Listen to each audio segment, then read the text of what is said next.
Hello, scientist. It's July 27th, 2022, and here's the replay of Updates from the Lab, a Twitter space for Osmosis, the leading decentralized Cosmos exchange. Currently, we're here every other Wednesday at 1 p.m. Eastern Time, 5 p.m. UTC, but for the most up-to-date schedule, follow at Osmosis Zone on Twitter.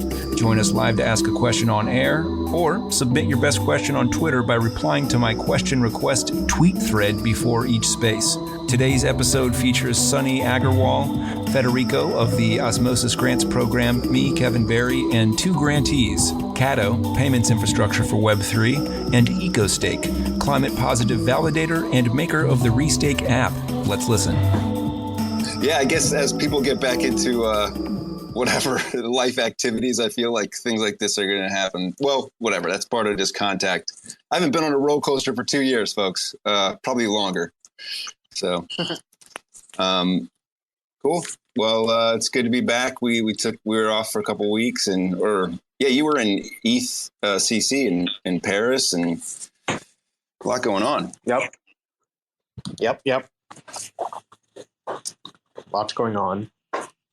Great talk, by the way. I really, if anybody hasn't had the chance to see it, the what you're talking about, the future of, I guess, interchain, app chain future was very enlightening. I really enjoyed it.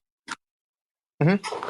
Yeah, it was really fun to sort of talk about like at ETC, talked about app chains and kind of just like, a lot of the cool functionalities you can do with app chains that you can't do with like on generalized chains, and like kind of like showing examples of how you making use of some of them on Osmosis.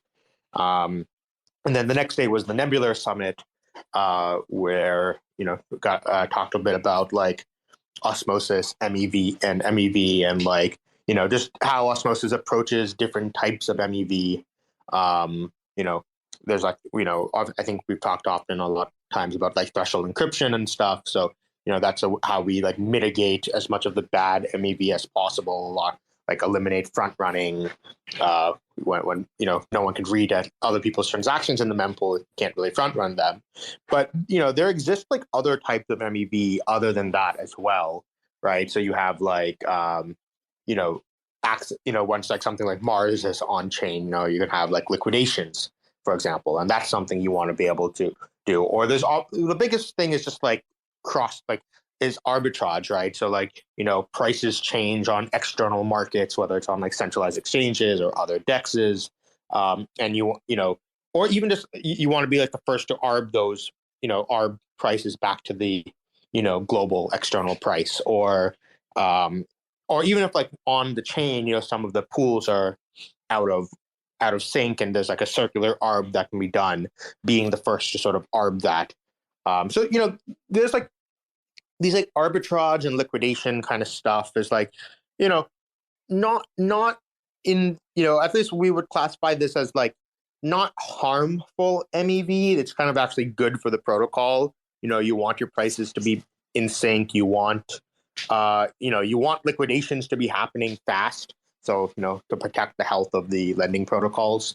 And so like, the question is like, how do we like internalize that MEV opportunity into the protocol? So Anatoly had a good tweet like a couple weeks ago where he was like, the value of like a L1 blockchain is like the MEV it can capture. And, that I've been thinking about that one for a while, because I was like, yeah, well, why is like, one of the big selling points of an app chain then is like, currently when you're building an app on an L1, you're basically leaking all of that value to the L1, when instead, you could actually be capturing that in the protocol. So, I guess one of the big pushes that we're pushing for right now is like this idea of like, yes, let's mitigate bad MEV, but let's then internalize good MEV. So how can we like take how can we take a lot of this MEV that exists on the chain, and have that be captured as protocol revenue? So yeah, that's kind of Yeah, I was just saying, like, the talk at Nebula Summit was kind of just like introducing that idea. Yeah, I saw that video as well, and also again insightful. I feel like some of the terminology, because we have it was invented for ETH and for a proof of work world, is like there might be some adapting here, just because we don't really use the term miner that often. I think people get it, but this is like validator, extracted value, or like you said, proposer. I don't know. Could you maybe give a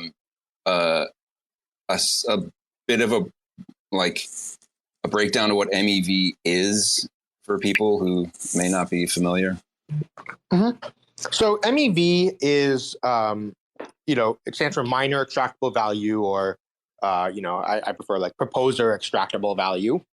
And how we would define it is it's basically the value that can be extracted through the powers of the block proposer. And like currently there's a number of things that the proposer of a specific block has, sort of full control over. So they get to choose, for example, today, well, they get to choose things like, whose votes get included in the block and stuff. But let's ignore that for now. We're focused on like transaction layer stuff. So what are the things they can do? They can choose what goes into a block, and they can choose what order it goes into a block. So they have this ability to basically control both inclusion and ordering.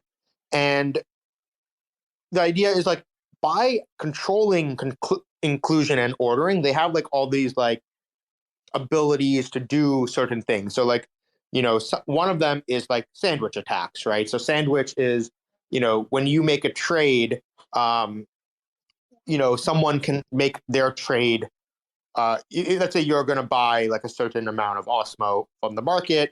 What someone could do to sandwich you is they could, place a trade right before you to buy OSMO, then put your trade, and then they sell OSMO right after you. So they basically get to like, they can make you get a bad price.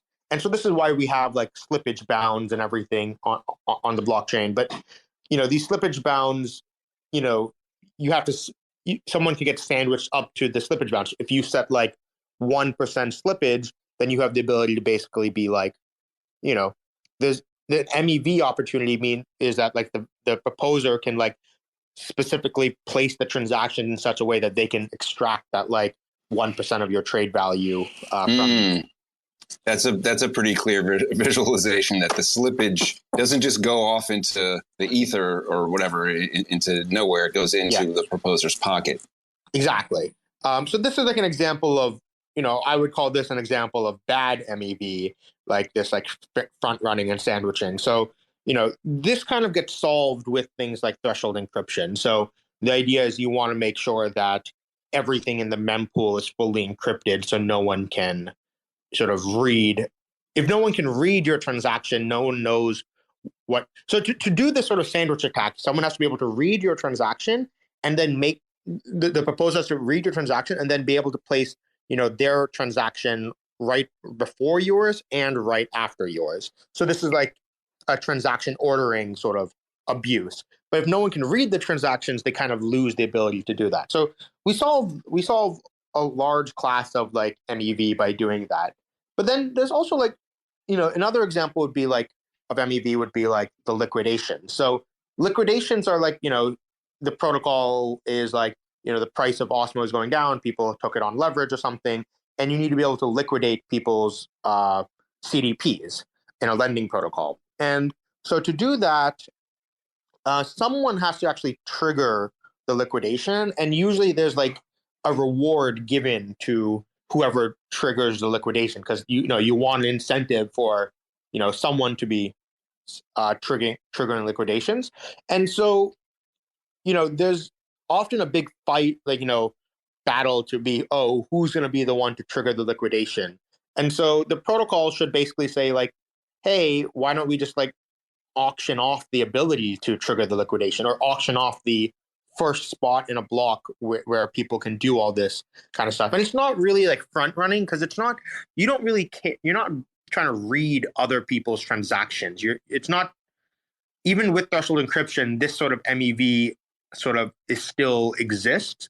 And so the idea is like, how can we make it so instead of the block proposer capturing all of that value and choosing which transaction gets to be the first in the block, why don't we make it so the, you know, the blockchain protocol, the code gets to decide who, you know, we allow an auction to take place on the blockchain that says like, hey, we're going to auction off the right to be the first transaction in the block. So instead of all the revenue going to just the block proposer, it should get sent to like all OSMO stakers basically. And, you know, so that way, you know, we make sure that the validators are not just capturing it all for themselves, but like actually sharing it with all stakers.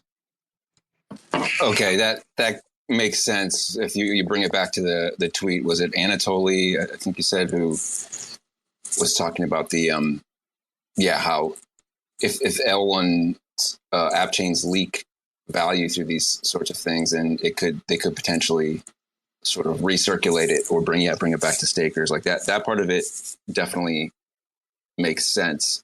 When the last small smooth brain question here. What exactly is a liquidation?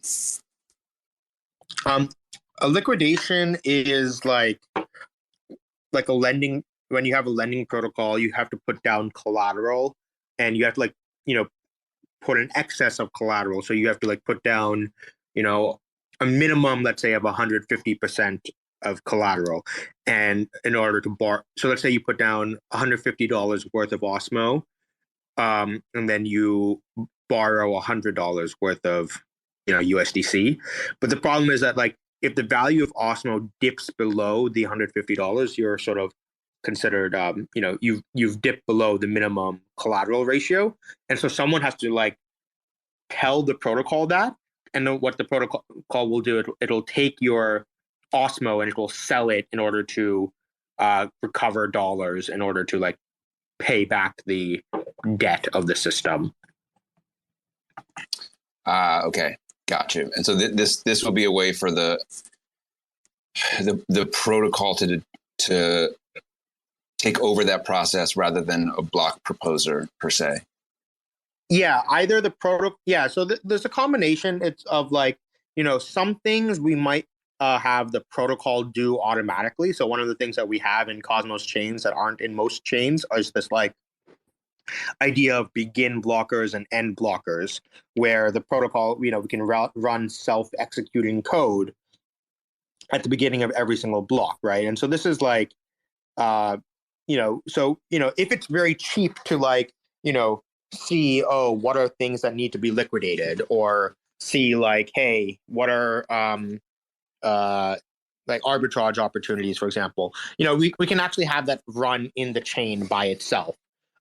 Otherwise, the other option is, you know, some of these like MEV opportunities are either too expensive to calculate on chain, or, you know, so what we'll do is then like say, hey, okay, we'll let off chains like MEV searchers is what they're called, to like find these opportunities and let them bid to be the first in the block. So it'll be a combination between like, you know, I would say like application specific MEV, you know, like capture in protocol, and then the auction system as well. Okay, that makes sense. So, yeah, I think that those talks they're very helpful to understand what y'all have been working on and kind of what your thinking is for the not too distant future in terms of protocol development. Do you have other updates or anything that you want to share? Yeah, so I guess the main big updates, we are back on full steam ahead on like feature development. So, you know, I think as I mentioned in some past spaces, you know, we were kind of taking like a pause for a little bit on new feature development, and had been working a lot on just like a lot of work, like, improving our test frameworks, restarting the simulator, and just improving, code quality and stuff. So, we spent, about month and a half working on that.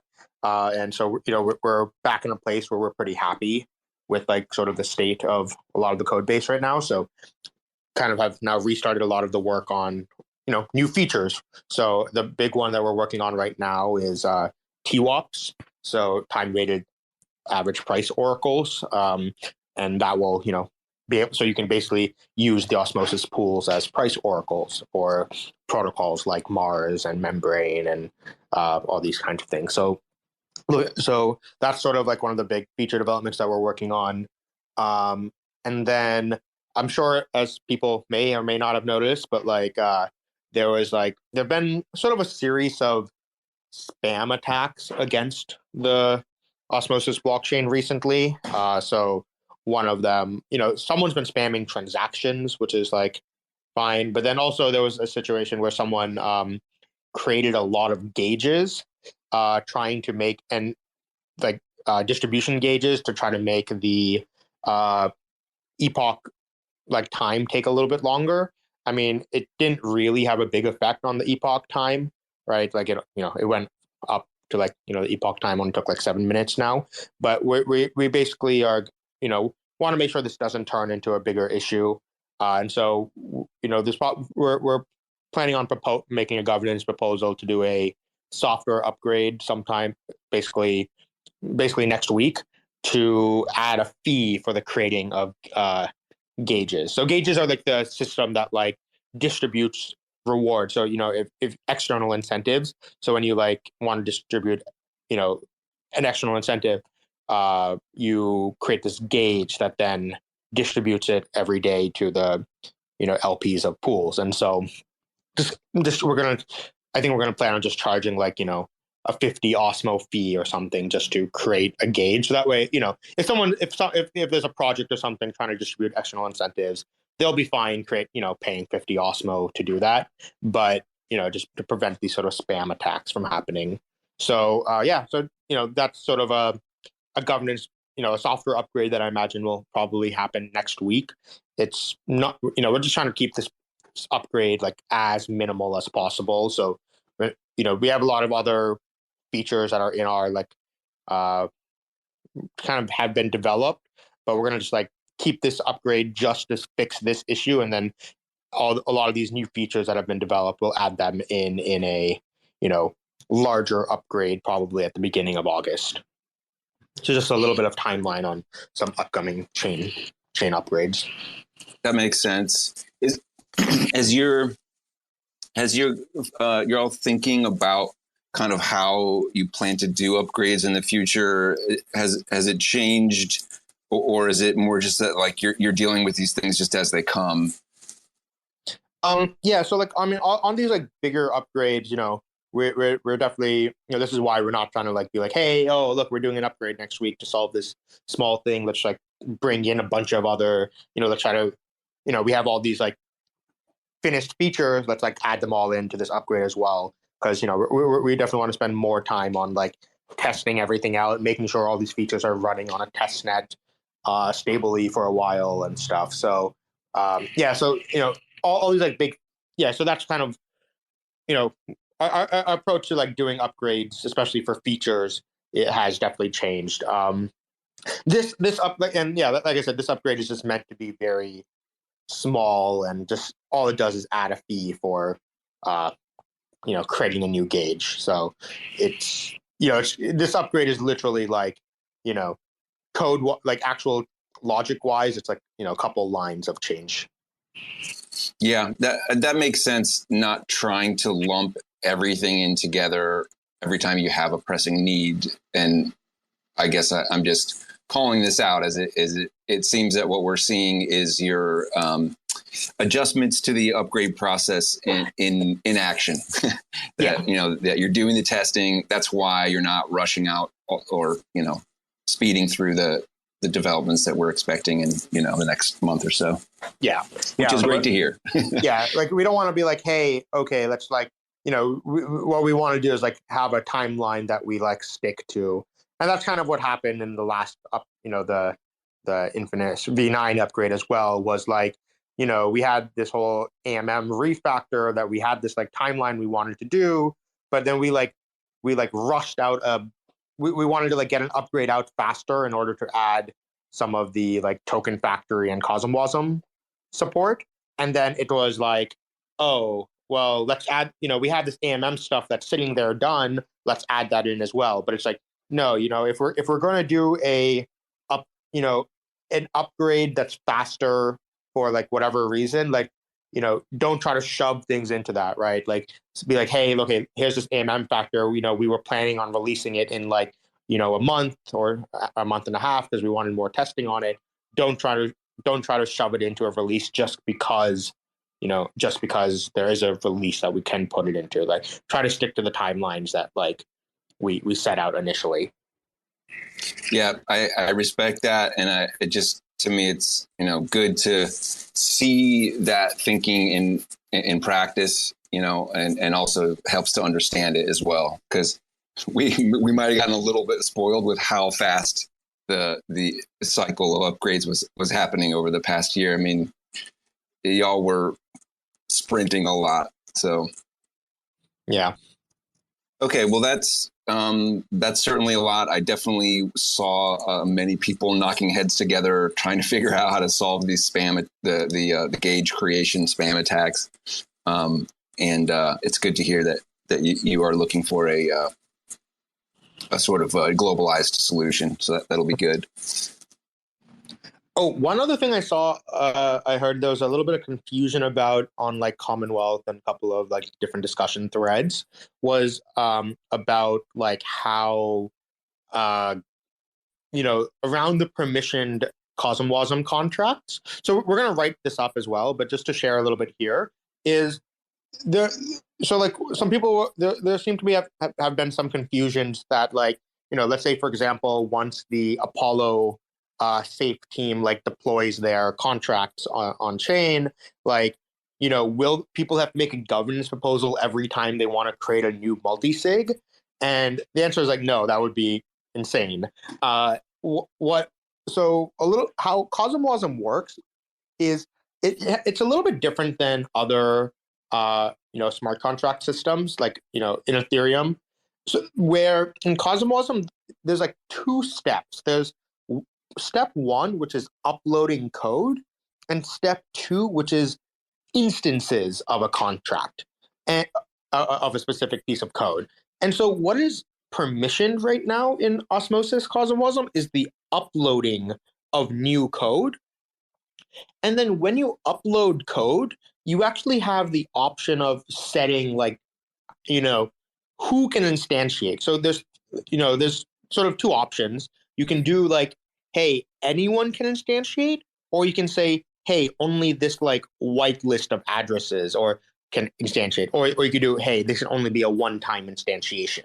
So what that means is like, let's say Apollo uploads their multi-sig contract code, they would upload it as anyone can instantiate.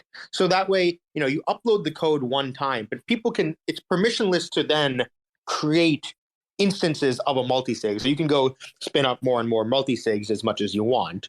And so, so just wanted to clear that up. But meanwhile, someone like, I don't know, Mars or something, when they upload their code, they would probably make it so, hey, okay, this is only a one-time instantiation. So, I think there was some concerns from some people around like, hey, does it make sense to put this project on Osmosis because, do we have to like it doesn't make sense to have a governance proposal every time we need to instantiate something. So just wanted to clear that up, that, that's not how it works. You can upload the code once, but you can have it so it's permissionless instantiation of the code. So we'll have like a proper write-up sort of explaining this out as well. But yeah, just wanted to sort of share that on here as well.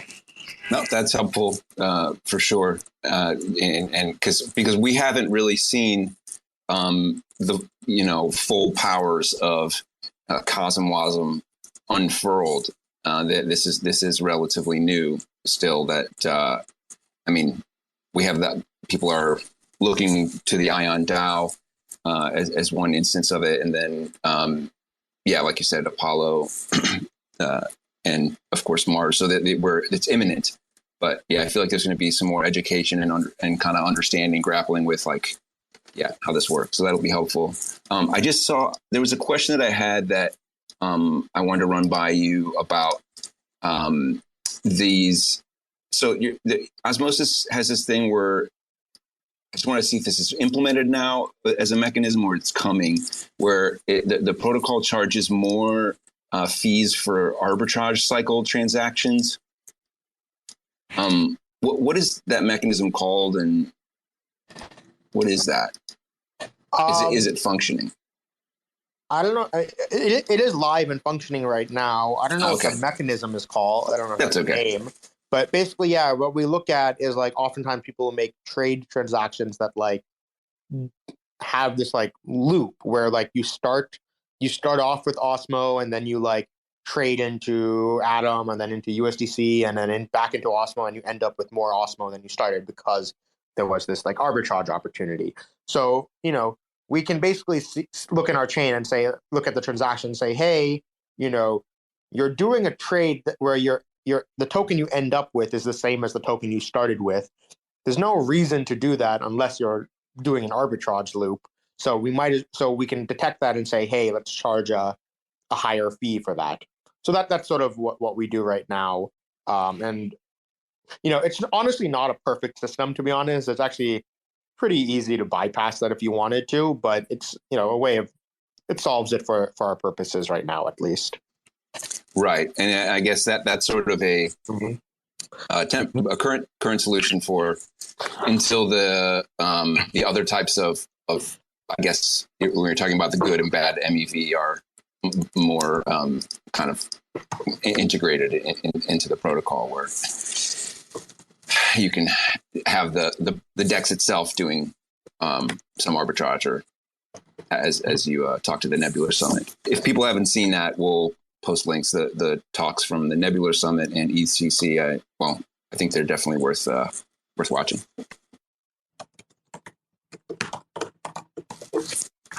Okay, well, this has been pretty solid return to form for updates from the lab. We have I think we have some folks here from the grants program.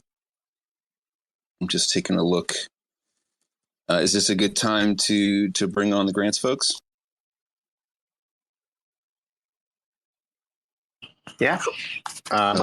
They go ahead and request. I can add them up. Yeah, for those of you who are looking to join us and talk about what you're working on as grantees. I also see Federico's there from the grants program. Please request to speak. How's it going, Federico? Hey, Kevin. Hey, everyone. All good, you? Just trying to stay cool here and doing pretty well with it. So a lot of new grants in the fifth batch, and a new website. So you guys have some exciting activity happening. Yeah, definitely. So the new website is up, and there are definitely a few features that I'd like to highlight. First one is that on our new RFPs page, there is a form at the bottom of the page where anyone can submit a suggestion for a new RFP, which we will review and determine whether to add it to the existing list. And then we've got all the new branding and brand assets sorted out, which I think are really cool. And also the grants dashboard, I think, is one of the core features of the new website. As we designed the website with VectorDAO with the aim of being able to display the work of grantees and people to be able to find their projects as easily as possible. So on there, you can click on any grant and it will have a description of the grant and links that will take you to what they're building or what they've built.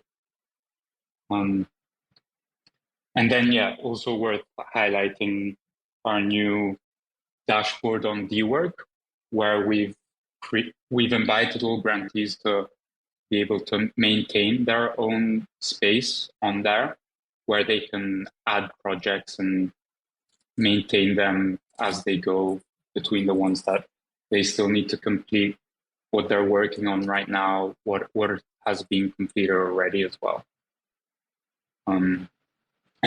So, go ahead. Yeah, no, go ahead.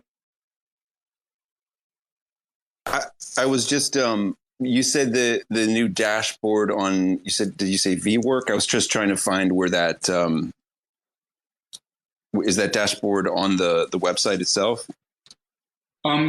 We've added the dwork profile to each of the grantees' descriptions on their useful links, but we will definitely add to the website a link, maybe on the resources page, that takes you directly to the dwork as well. And there's also a living list of RFPs on dwork. So grantees, when applying, can tell which ones still need to be worked on, which ones have already been completed, and which ones we've already funded and people are working on already. So I'm just looking at the website here, and is it the links where it says the Osmosis stats and graphs, or maybe I'm just not familiar with dwork, with what that is, or analytics? Yeah, no. So if you go on the grant recipients page and you click on any one of the grants, there is a link to their dwork profile on there. Okay, gotcha. I have to say that the mobile version of the app is surprisingly facile and quick and very easy to navigate through. I am impressed with the with how well it works on a phone. It's very cool. Yeah, thanks. And okay, just for those of us who aren't familiar, what is dwork? It's a project management platform specifically built for crypto projects. So that there's a bunch of different features which will be added shortly. But right now, how the grants program has been using it is just for grantees to show the community what they've been working on. And because we often receive questions about what is the progress of a specific grant, and this is a great way for grantees to communicate what they've been working on and what stage of completion they're at. Yeah, this definitely helps with the transparency. I had to click through a few recipients, but I found one on Stake Tax, or at least on mobile. You can look at their dwork profile, and it is just as you said. It's a dashboard that shows the progress so far on their what they're working on. Which it is nice to have that, to be able to see it into it. I mean, that the open auditable aspect of it is very helpful to know kind of what's being done, where they're at, that they're not just some kind of opaque, the money just disappeared or something. So that's cool. Great. So I think we've invited a number of folks on today to talk about what they're working on. I see Kado Money is here. I hope I'm saying that right. Is it Kado or Kado? I'd love to have you come aboard and talk about what you're working on with your grant. Hey everyone, yeah, you had it correct the first time. Kado. Got it. Kado, welcome. Hey, how's it going, everyone? Good to see you, Federico and Sonny, and nice to meet you, Kevin. Likewise. So what's on? What's been on your desk? Yeah, what's cooking? So we are working on a fiat on-ramp as well as off-ramp to Osmosis, effectively using the Axelar bridge and Axel USDC. We will be able to enable customers a fiat capability to use their debit card, credit card, ACH in the US here, working on wire transfer as well, so that we can get as much in and out to Osmosis. Well, many of us have been waiting expectantly for that day, and so we're happy to have you all working on this problem.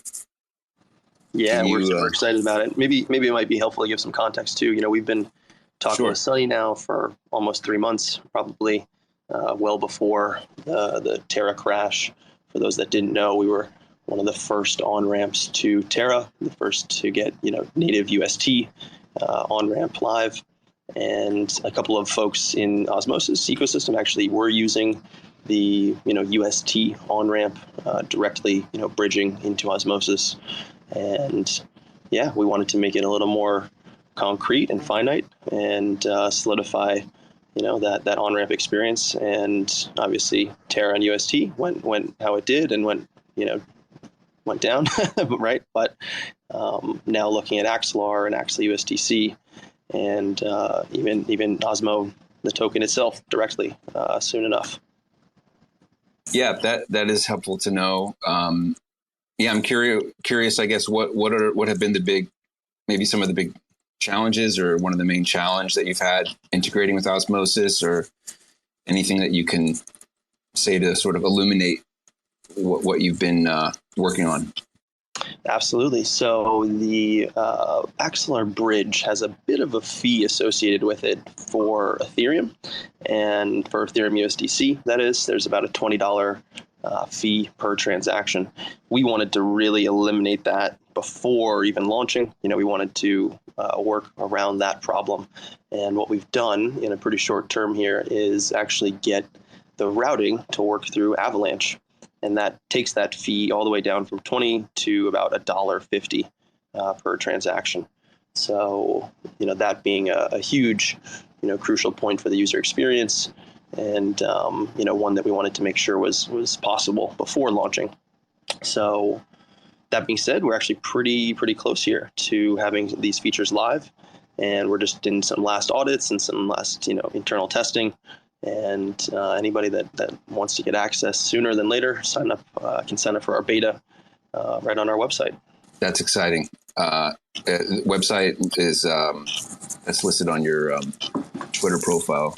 So folks, get on top of it if you want to test run this. Please. So you've I'm going to take the bait. You've hinted at that this is perhaps somewhat imminent. Is there a ballpark timeline that we could toss out? Or?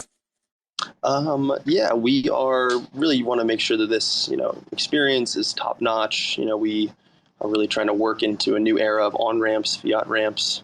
We always say that traditional incumbents are like the V1 kind of ramp, and we're really trying to differentiate it as a V2 fiat ramp, and obviously connecting to Axelar and Osmosis works towards that narrative. But effectively the target, the goal is before Cosmoverse, which is end of September. And between now and then, we'll be working with folks to again, prove that product market fit and, improve the experience as best as possible. Awesome. That's exciting. That is definitely soon. And, I imagine that for sure, having people getting into the test net here and ironing out as many kinks as possible would be helpful. So please do check out that, the sign up option at Kado's website. Is there anything that I'm not asking you about, or anything else that you would like to talk about with concerning your grant project? Actually, one last thing that comes to mind. I noticed you actually liked the comment right before the spaces, started here. But somebody was asking about, who can use this? What countries, what regions, right? We are basically, we service more of a whitelist than a blacklist. So we have obviously more countries than, we disallow. There's a certain number of them that, banking and regulatory don't allow. And that's like the OFAC list. Certain countries are just, unable to be serviced as much as we'd like to. We have to follow the rules. But ultimately, we have access to over 150 countries globally, and we're working to get close to 150 different payment methods, so that your local credit card, debit card can be charged in your local currency, and we'll be rolling out more payment methods, as we scale here. Okay, I see it. Yeah, you're responding to that question that we got before we launched the space, is about the country availability. And so, if I'm just going to feed it back to you, you said that it's basically a 150 country whitelist. There is a blacklist that includes OFAC, which I'm not personally familiar with, but probably, I don't know, some countries that have really bad reputations. I don't know exactly. I'll have to look into that. Yep, exactly. These are countries that, it's not just for crypto, right? It's for, a lot of other money transmission services that we just don't have access to. But, effectively more countries than not. Great. And that sort of thing makes sense. We're getting into the bigger global power structures and governance on a whole nother level there. So I'm sure Sonny has some thoughts about that. Or actually, I'm not. I have no clue.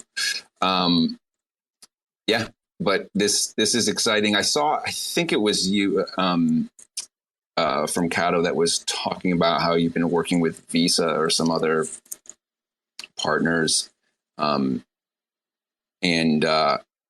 This just sounds like it is going to be a very broad, as you said, a V2 of what on-ramps, what they should be. I'm very much looking forward to trying this out and seeing this available on Osmosis. If anybody else does have questions regarding it, please raise your hand or stick around. We would certainly like to hear people's thoughts. Absolutely. And just on that front, one thing that we, really believe in are two core pillars: access, being able to buy and sell crypto, and then utility, right? Using crypto in the real world and being able to, empower Axel USDC on Osmosis for real world payments is a dream come true, right? You can stake, you can earn rewards, and you can go buy your dog food. So, we really believe, if you invest in digital assets, you should be able to spend them as well. Why do we cash out, right?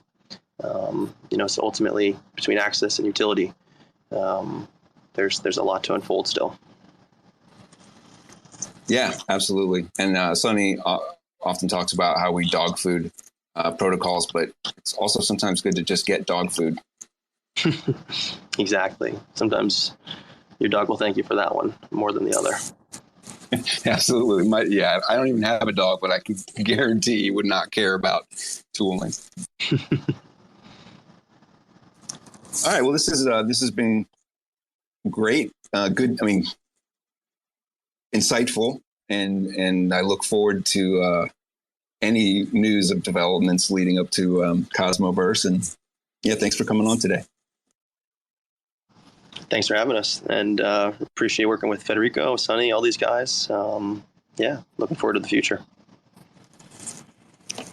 Sonny, did you have anything you wanted to ask or add?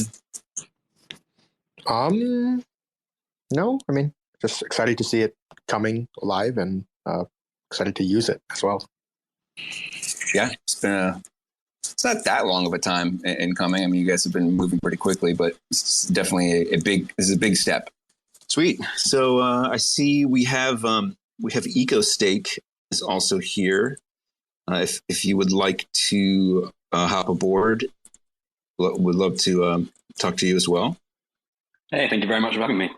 Yeah, for sure. Welcome. Thank you. I'll dive straight in. So for those of you that don't know, so we're EcoStake and we're behind the ReStake tool. So ReStake it was primarily developed to take advantage of authz. So I'll kind of explain authz first, but authz lets you grant permissions from one wallet to another. So you can technically grant any type of permission, but the core or the initial version of ReStake was allowing you to grant specifically delegate permissions to validators.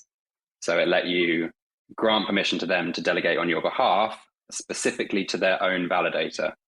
So what that enabled was validators to act on behalf of their delegators, the people staking with them, to auto-compound their rewards effectively.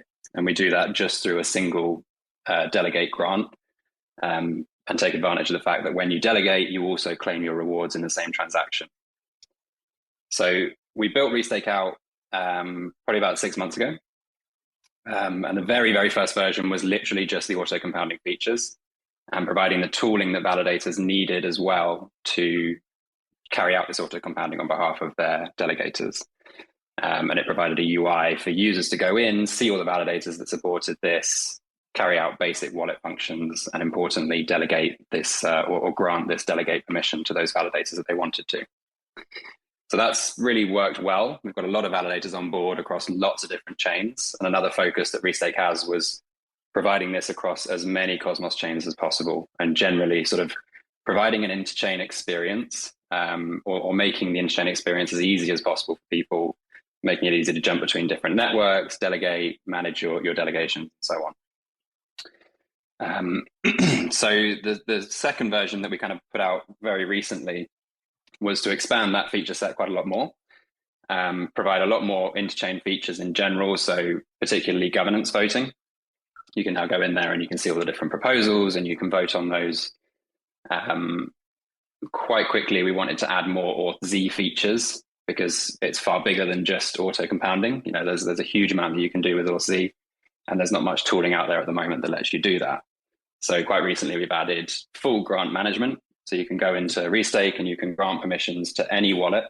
So thinking for this is that you can go in there and you can grant permissions between your different wallets. You know, personally, I'm using this. I have a hot wallet that I use to do my voting. So from a lot of my other wallets, because I manage a few, I've granted vote permissions to those other wallets to let them do the voting just from a single wallet and not have to jump around lots of different ledgers or whatever. So we've built out ReStake now to handle every function on the site can be carried out through authz as well. So you can go in and you could grant, say, claim rewards permission to a different one of your wallets, and then you can use that other wallet to go in and claim rewards on behalf of all your other wallets. Another useful one is claiming validator commission for any validators that are in here. You can go in and you can do all your validator management from a single hot wallet and avoid having to get your 15 different ledgers out, for example. So we've now got quite a nice platform where you can go in and you can manage all these authz functions. You can do a lot of interchain stuff. If authz is supported, because that's the other blocker at the moment, is that not all chains support it, but they're starting to really pick up. But Osmosis has been kind of the core, you know, the primary project that we've been dealing with that supports all of these different features, is a joy to work with from an authz point of view. And that's kind of where this grant came into play. So what the grant will involve is building out a new core feature to ReStake. The name is slightly to be confirmed, but it's based around governors. So using the same idea as we have with the auto compounding concept, I want to be able to allow community members, so probably not validators, possibly specifically not validators, to be able to go in and register themselves as a governor. And these governors, a user would be able to go onto the site, see a list of all of the people that have registered themselves as governors, and delegate vote permission to them. So conversely, with the auto compounding, you're delegating, you're granting delegate permission. In this case, you'd be granting vote permission to this governor. And then these governors will be able to go onto ReStake, see a list of all of their delegates, people who have granted this permission to them, and then carry out a vote on their behalf. So what this is going to mean is that as a delegator, my validator will be the first person who can vote on my behalf, but there'll be another person involved who will be able to go in and vote for me. And the idea is that this will create a whole community of people who don't have to be validators, but might have a very strong opinions or be very involved in all these different ecosystems, who want to be able to vote on behalf of other users.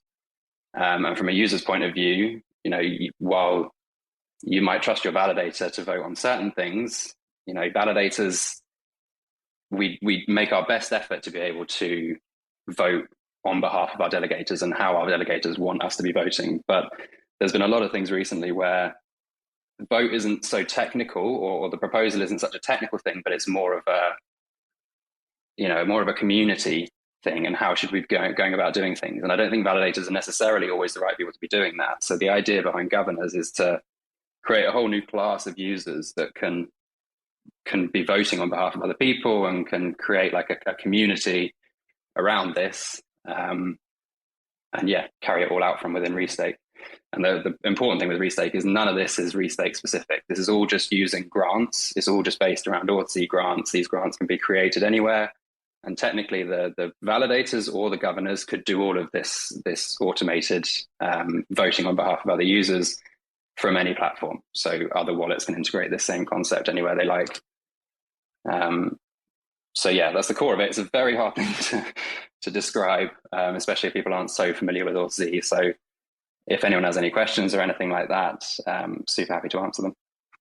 Well, this is certainly an exciting evolution of the whole realm of governance in proof of stake, and in regards to Osmosis as well, because we are quite active with proposals. So thank you for sinking your teeth into this. And I'm curious, Sunny, if you have thoughts about this or how this came about. Authz was one of the, I think one of the most powerful features of Cosmos SDK right now. But it's like in this phase where it's like, it's there, but like, it needs products to start being built around it. And I think like ReStake, there's that period for like, 3 or 4 months where like IBC existed, but no one was using it until like sort of Osmosis came around and like sort of kickstarted the IBC. So I think it's like in that similar phase right now with authz, where it's like, okay, it's there, it went live on a bunch of chains, but like, okay, ReStake is like sort of the first app that's like making heavy use of it. And so, but it's like exciting to see like, okay, what are all the other cool things that we can do with it now as well? Yeah, exactly that. And I don't even know which way this is going to go. Like this governance feature, it could have challenges. We're going to have to be careful with people not getting too much vote delegation potentially. Like there's a lot of things that can happen here, but these features are out there. People can do this now. I'm voting on behalf of other wallets. They're my wallets right now, but this is possible. And as with ReStake, as with the auto compounding features, we wanted to put that out there and see how people picked it up. And it's evolved. One of the main things with ReStake is I'm evolving it all the time. I'm making sure that we're sort of monitoring how it's being used, and if things aren't quite working, or if validators are getting an unfair advantage or anything like that, try and adjust it and make it fit to the ecosystem. And it's going to be the same with this governance feature. I don't want to sort of over plan how to implement it, really. I just want to put in the core features out there, see how they get used, see how the community picks them up, and see where it goes. Because like Sunny says, this is such a powerful feature, and there's nothing else like it out there from what I've seen. And when you actually start using it, in anger, and you start really granting lots of different permissions and using them in lots of different places, it's so powerful. And I love everything that Cosmos as an entire ecosystem is doing. So yeah, really, really excited to build it. I see Dan B from Defiant Labs is I'm not sure if that's a question or if you're I forget that you're a grantee, but I'm glad that you're framing this as an experiment in a way. Like it's exciting, but it's true with any feature like this. If it is very powerful, we don't know. Power can be abused, and so we have to kind of see how it plays out for sure. I think that's cautious even if it's cautious optimism or what have you, but that caution makes sense. So yeah, still, I think, well, conversations about this have certainly come up in the community. I know I've gotten involved brainstorming and wondering like how much responsibility, as running a validator, to be plugged in to all the intricacies of governance and what can be adjusted through governance. Like it can just be overwhelming. I imagine there can be a lot of overlap, of your technical ability to operate the node and run a great validator, but there could also be a lot of other, I don't know, we have a whole representative democracy, in like the regular, whatever, political sphere that does this. Hey, Tom, I had a quick question for you, if you don't mind. Please. Yeah, so can you explain to me, like, what how, like, a delegate right now can override a validator's vote? Would that also apply to this, like, governor model? Would a delegate be able to override their governor, or would they have to undelegate power first if they disagreed? Great question. So I think Tom accidentally stepped off, but add him back up. I've just added him back. Yeah, he's been added back on. You there, Tom? Oh, I can react again if you need. He's yeah, I think he's connecting. Yeah, sorry guys. Twitter app crashed at exactly the worst time. I missed the end of what you were saying, Kevin. Oh no, just Dan. Well, Dan, did you get Dan's question? I didn't. No, I missed that. Okay, Dan. I can ask again. Thanks. Yeah, I was basically asking about, would a delegate be able to override their governor's vote like they can with their validator, or would they have to undo the authz transaction in this like envisioned solution? That's a very good question. So what it will be, at the moment, your validator carries out a vote, and that's the vote that you get by default as a delegator. In this case, the governor is voting on your behalf. So it's technically a vote that your wallet has made. It's actually in a different wallet, but it is technically a vote that you've made. So in the same way that you can vote once and then you can go and vote again and change your vote, you'd still be able to do that. But the mechanism gets slightly weird because the governor could technically then go and vote again, and that would override your vote that you've made subsequently. So it might be that if you vote again, we need to kind of automate the process of disabling the grant for the governor. And I suspect, right now there's two specific types of grants. There's a staking grant that allows you to limit which validators you can delegate to. And there's a send grant that lets you limit how many tokens that you can send. But all the rest of the grant types are just generic grants, and there's no other kind of limitations that you can put on them. I think what we'll see if this concept works is we'll see a much more advanced vote grant type being added in the future. That's what I'd like to see. That would potentially allow you to do more advanced stuff like this.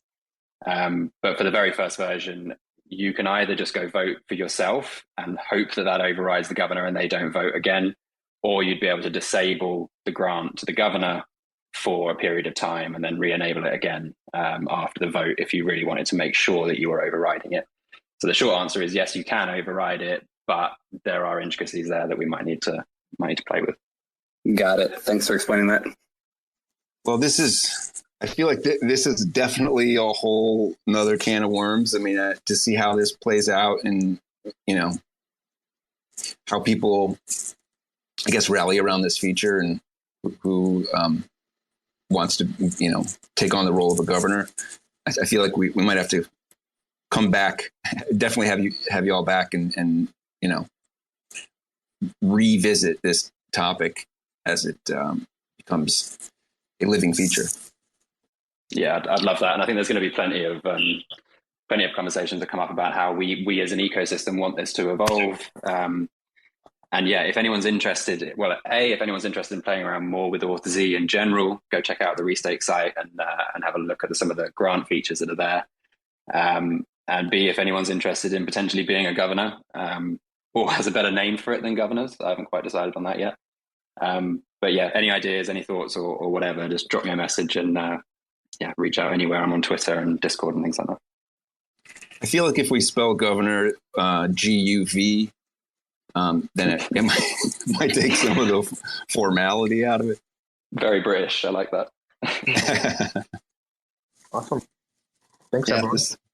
thanks everyone for coming aboard, and there are many more grant recipients that we'll revisit in a future show. And Sweet. Thanks, everyone. thanks everybody. Till next time, have a great rest of your day.